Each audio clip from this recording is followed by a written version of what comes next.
Alright mga kapatid, so ito na po yung lunok natin na bonsai oh. Ayan. So may mga bagong siya, may bagong balances siya. Ayan. So later on ni-pruning natin ulit oh. Ito mga bago to eh. Pero itong malaki. So lampas sa sa wiring. So magdagdag tayo ulit ng wiring later on. Ayun na siya. So yung spiral na design po natin oh. Ayan.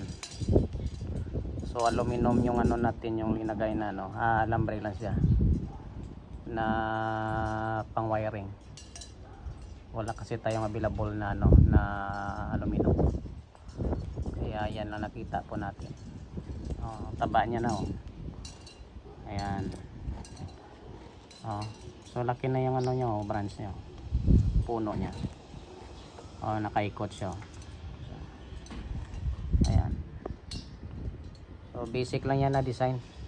Ayan. So maraming salamat sa patuloy nyong pagsuporta mga kapatid. Naway pagpalain po kayo ng Panginoon sa bawat araw. God bless everyone.